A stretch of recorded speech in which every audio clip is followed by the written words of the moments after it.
Bulacan. At ayan, galing tayo dito sa Santa Maria, Bulacan.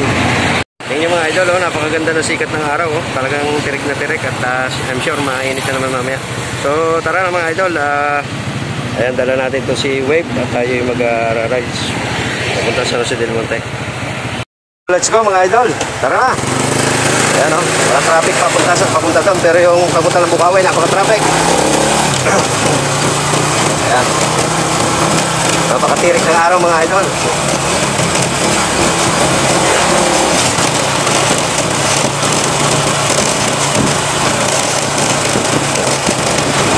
So nandito tayo sa may malapit na tayo sa actually Bukawi na ito mga idol. Sakot na ito ng Bukawi kasi lagpas na ng Arco. So pabalik na tayo, papasok na tayo ng Santa Maria, Bulacan.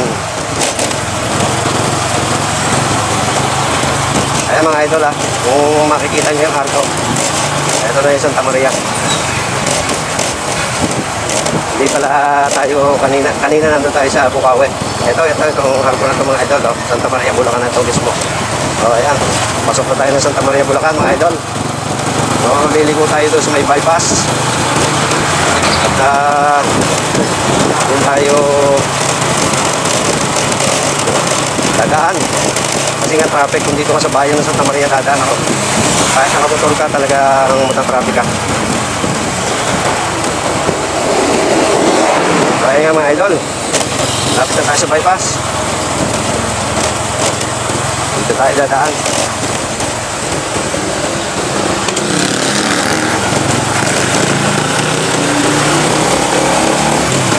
Ayan mga idol, no?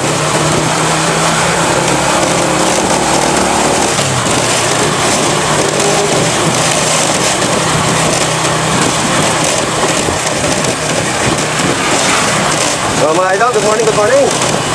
Magandang umaga sa inyo. At samahan nyo ko sa ating biyahe. Actually, ano lang naman to, maiksing biyahe lang to. Ayan mga idol, no? Ang ganda ng sikat ng araw, yahoo! Talagang mamaya, super init na naman. Kahit sa loob ng bahay, napakainit, mga idol. Siguradong maghahanap ka na naman ng magandang spot, magandang pwesto para hindi ka mainitan. Ayun, unless na-centralize ang aircon ng bahay mo. I'm sure talagang komportable. Ang problema mahal naman ang babayaran mo sa kuryente, pero okay na rin kasi sabi nga nila mas mahal ang gamot at saka ang mga ospital, diba mga idol? So ayan, safe ride pa rin tayo mga idol. So ito hanggang ko ang kalsada na to mga idol, dito sa itong Governor Fortunato Halili. Dito na tayo. Ito yung barangay Tumana, Santa Maria, Bulacan mga idol.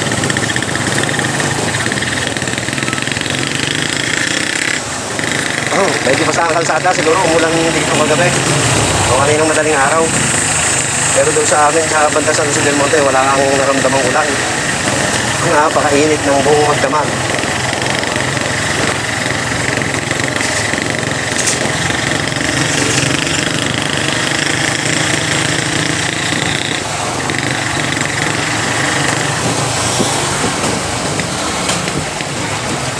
Dito sa lugar na to mga idol, kadalasan nagka-traffic, lalo na pagka-araw ng Friday, kagabi, napaka-traffic dito.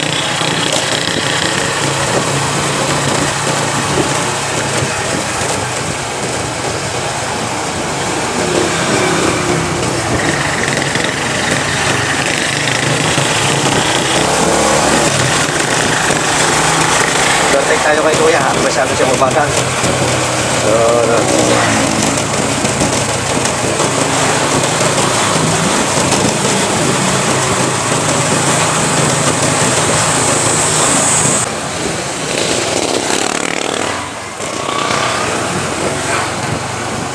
Tumana.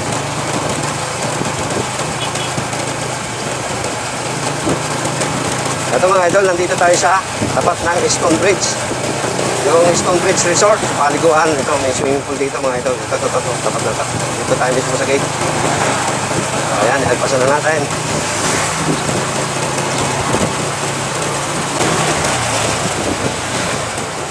Isa, kailangan natin overtake mga idol dahil ano, hindi tayo sa traffic, hindi tayo makakarating sa tubo. Pero okay lang, basta safe tayo mga idol.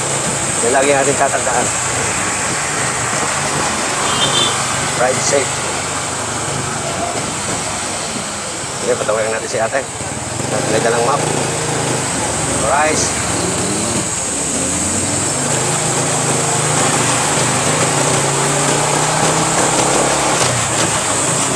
So mga idol, nandito na tayo sa loob. Barangay Parada.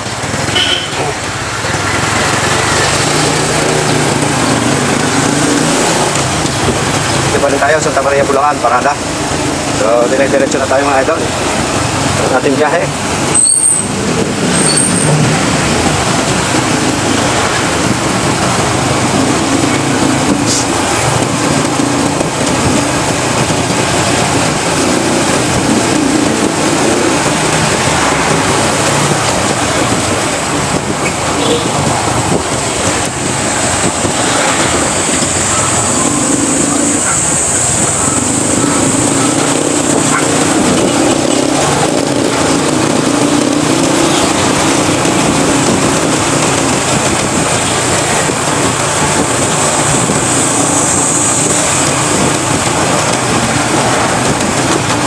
Alright mga idol, diretso lang tayo.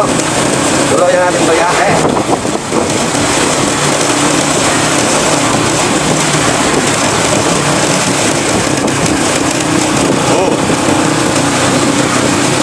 Susunod na barangay dito mga idol ay Barangay San Vicente.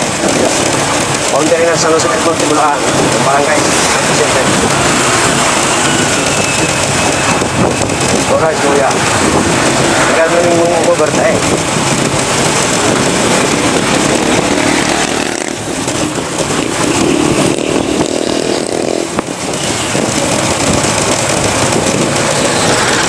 So, ayan mga idol, tapos mo tayo ng Barangay San Vicente. So, ito na yung boundary ng Parada at Barangay San Vicente. Ayan na, nandito na tayo sa Barangay San Vicente, Santa Maria, Bulacan. Alright.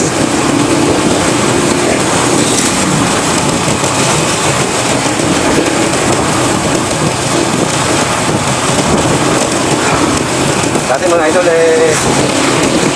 nalalayo ako rito, pero ngayon parang malapit na lang sa akin ng distansya kasi lagi akong bumubiyahe dito hanggang Bukawi. Kaya naghahatid tayo ng naghahatid ako ng anak. Yes.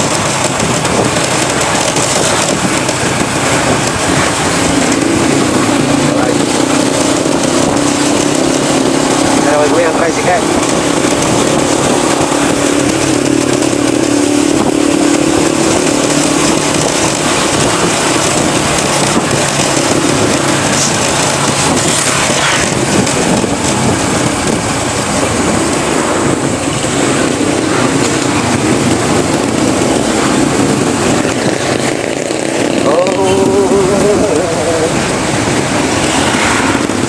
Magra-rides ako hanggang Baguio.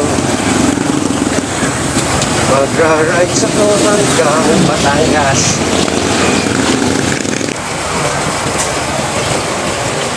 Ate, paunahin mo ko ate. Kasi yung mga e-bike, ang dami rin e-bike na nagkalat sa kalsada. Pero okay lang naman, kaya lang minsan magiging cost din ng traffic talaga sila dahil kaya limitado nga ng speed nila, hindi sila makakatakbo ng matol eh. Kasi limitado nga ang speed ng mga e-bike. Pero kung marunong lang silang gumilid, okay lang. Ang siste yung iba, gumigit na pa. So, diba? Alright, sa usok. Usyok ng usyok. So mga idol, nandito na tayo sa San Jose del Monte, Bulacan. Lalagpas lang natin ang boundary. So, bali ano na to, sakop na ito ng Muson, San Jose del Monte, Bulacan. Hindi ko lang sure kung anong parte ng muson kasi hinati na sa apat ang muson mga idol. Merong central, hindi ko alam kung may west, east, ganun.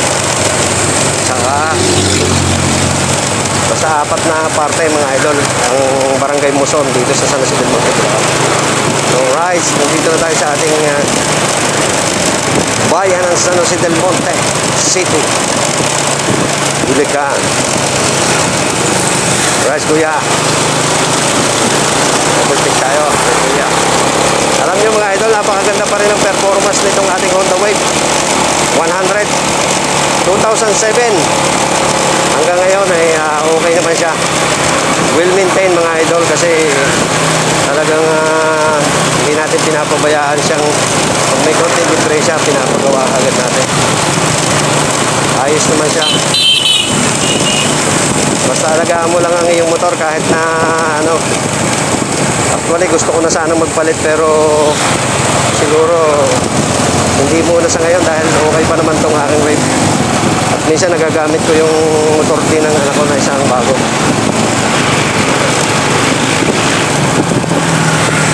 Maganda talaga ang ano mga idol, ang Honda Wave na old stock.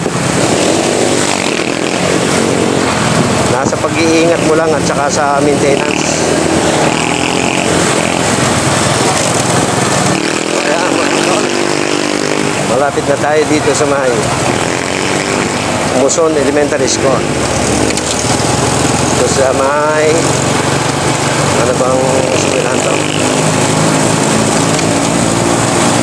Public school to mga idol.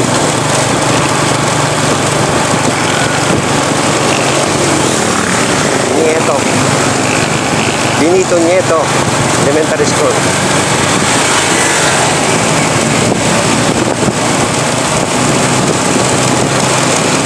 Alright. Wow. Isang malaking himala.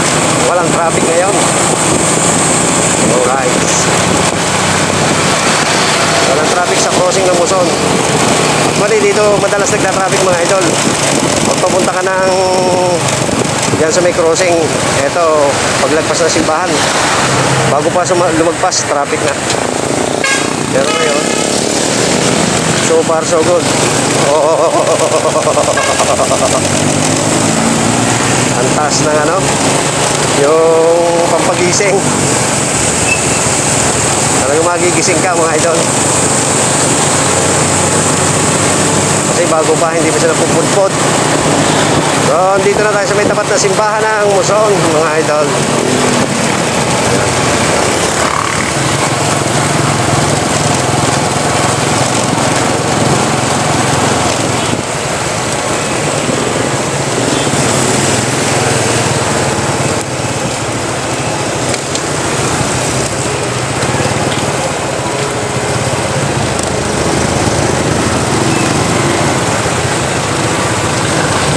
Dahil karga nito, siguro yung mga nagbebenta ng mga hulugan. Ayan yung mga pahulugan.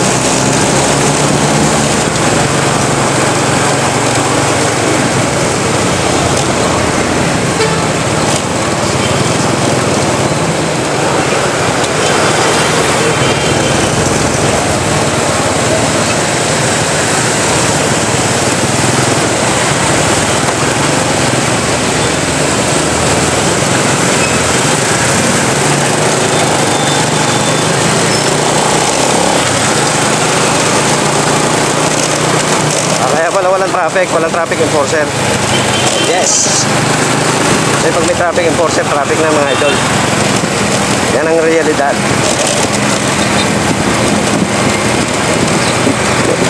Alright. Ito, nagpas na tayo mga idol ng ano, Save More ng Muson.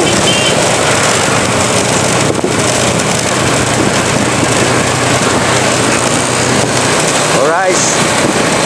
Tuloy lang ang biyahe. Para makarating tayo sa bahay. Okay.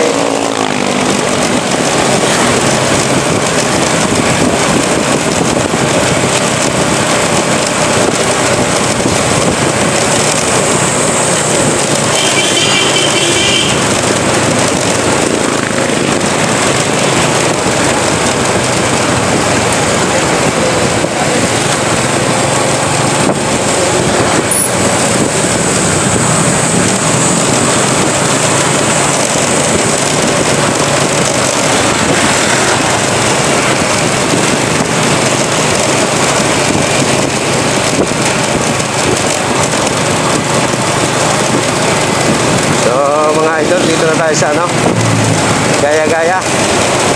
Gaya-Gaya. Barangay Gaya-Gaya mga idol ha. Hindi Gaya-Gaya po tumaya. Dito na tayo. Ang susunod na dito ay Barangay Criswell. And then, ang ating lugar, Barangay Maharlika.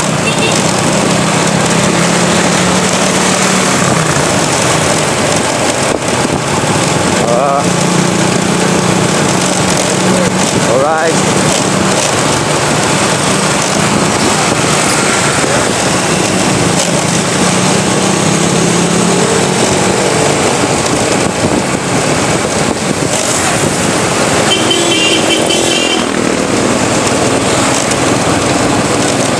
Busina ka ng busina.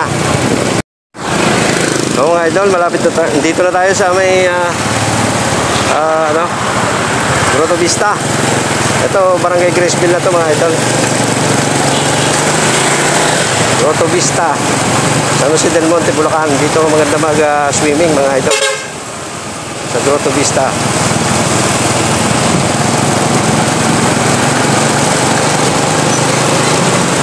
Ito mga idol, ang Grotto Vista. Ayan o.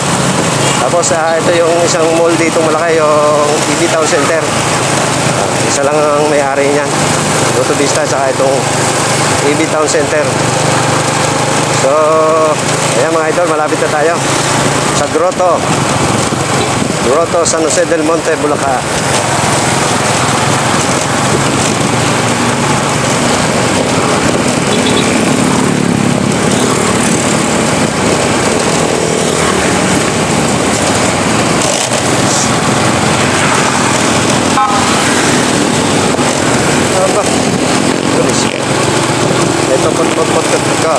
Pot ka.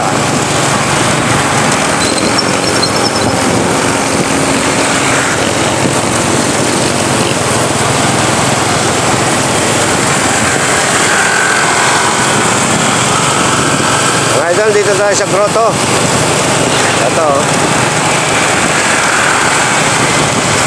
Bibili pa pala tayo ng pagkain ng ating alagang rabbit, pero mamaya na lang, babalikin na lang natin. Mag-walking na lang tayo dahil hindi tayo nakapag-exercise today. So mag-walking tayo pagbili ng pagkain ng rabbit. Ito mga idol, oh, yan, dito tayo mismo sa tapat ng grotto. Ayan, hindi nyo makikita kasi hindi mo makakuha nun eh. Ayan, lagpas na tayo ng simbahan mga idol.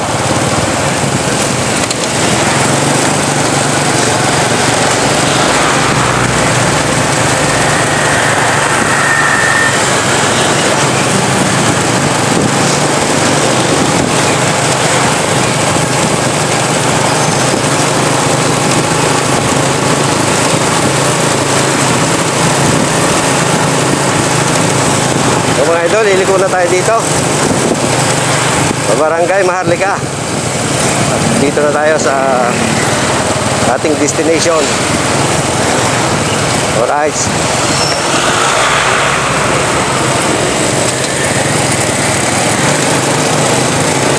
So dito na tayo mga idol.